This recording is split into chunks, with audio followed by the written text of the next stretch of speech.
All right, welcome back to another 6-minute quick win. And for today, the key question I want you to think about is, are you providing enough value during your discovery calls? And are the prospects aware of this value before your call? Now, from a sales perspective, obviously the top part is going to be on you since you're the one who's running the call. And the bottom part is where we, as your referral partners, can help you, because if we work together, that is how we can help you get quality sales meetings instead of just another coffee meeting. And as a heads up, this is one of our goals here at B2B Sales Magic. And specifically, I want us to be able to say something like this for one another. Instead of just saying, hey, meet my friend Elaine, she's great, like on the left here, add just one extra sentence to articulate the value of meeting with Elaine, like on the right. In just 30 minutes, she can show you the boost that you'll get to your sales when you publish a book. See how much more impactful that is compared to the left? So, how do we make sure that you deliver on this promise? Well, we have to go back to the first part and make sure that you're actually delivering enough value during your first call. Because let's just be honest, B2B buyers today are busy, they're well researched, and they're not here to play 20 questions with you. So, the best way to deliver maximum value in just 30 minutes is to understand what type of buyer they are before the call. And here's how you do that. Now, in B2B professional services, inevitably, almost all the buyers that we talk to will fall into one of these 5 types. Number 1, the novice. These are the people who don't know much about your area of expertise. They might have only recently figured out that they have a problem. And so now they're Googling, they're talking to AI, and that's probably why they're also talking to you. They have a lot to learn, including, and this is the most important part, the value of having a good solution, because they have no prior experience, right? The next one is the DIYer. These are the people who try to fix this problem themselves, either successfully or maybe unsuccessfully. And because they try to do it themselves, they often come with a skewed sense of what a professional solution costs, right? I'm sure you know the type. The next one is the disgruntled. These are the types of people who paid a vendor for a solution, but they're unhappy because it didn't work out for them for whatever reason. And so now they're looking to switch vendors. The next one is the upgrader. These are the types of people who paid a vendor for a solution and they like it, but they've outgrown the solution. And so now they're looking for a solution that can do more. That's why they're talking to you. And the last one is the downgrader. These are the people who paid for a vendor solution and either because they bought too much or now has to switch because of a budget cut. So now they're looking for someone that can cover only the bare essentials and at a lower cost.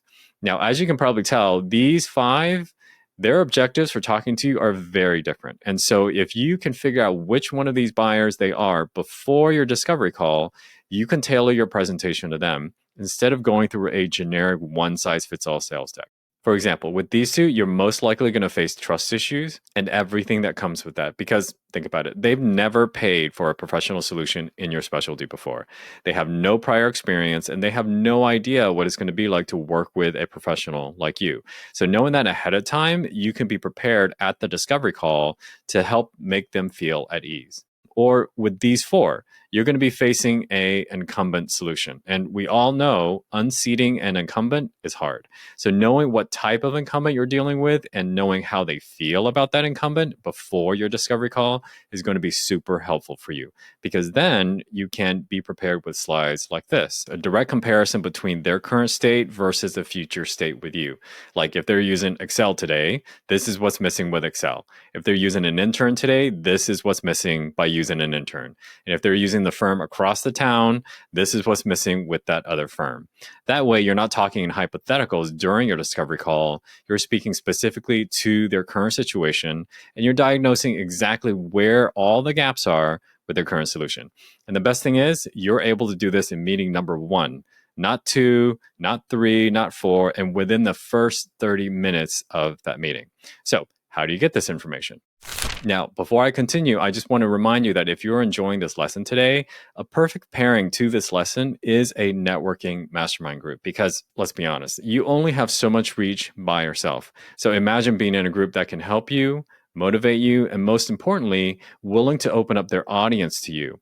And that's one of the reasons why B2B Sales Magic is different than any other networking group that you're going to come across. But don't just take my word for it. Come and experience it for yourself. So go to the link in the description, grab your visitor pass, and come visit one of our mastermind meetings. There are a couple of dates available each month, so just pick the date that works best for you. All right, hope to see you there. Now, for a lot of us, our booking process looks like this, right? Calendly, then a discovery call. And what I'm suggesting is to add a step in the middle, like this, where you redirect the prospects to a pre-meeting questionnaire. Now, if they bypass it, then it's no different than what you're doing today. But our data shows that if you make it seamless and easy to complete the pre-meeting questionnaire, then you'll get 80% completion rates. And the questions that you need to ask are pretty simple. And there's only 4. And here's the basic structure. And you can probably guess what they already are. Number 1, what solution are you most interested in talking about? And have them pick. And once they pick, now you know the pain point. So then you ask, number 2, do you have a solution for XYZ today? And if they say no, then clearly they're going to be a novice. And if they say yes, then number 3, what is it? And provide a list of common incumbents that you typically see. And if they say in-house or internal staff, then clearly they are doing it themselves. And what's prompting you to look for something else today? And if they say they're dissatisfied, then they are part of the disgruntled. If they say their solution no longer fulfills all their needs, then they need more. And so they're upgraders. And finally, if they say they're looking for lower cost alternatives, then they're downgraders. Pretty simple, right? And so now you know the basic structure. Go through this exercise with all of your offerings so that you can figure out what type of buyer your leads are before you talk to them. And this is how you make sure that a meeting with you is way more valuable than a meeting with any of your competitors. And this is how we, as your referral partner, can help spread the word for you. All right, that's it for now. I'm John, and this is B2B Sales Magic.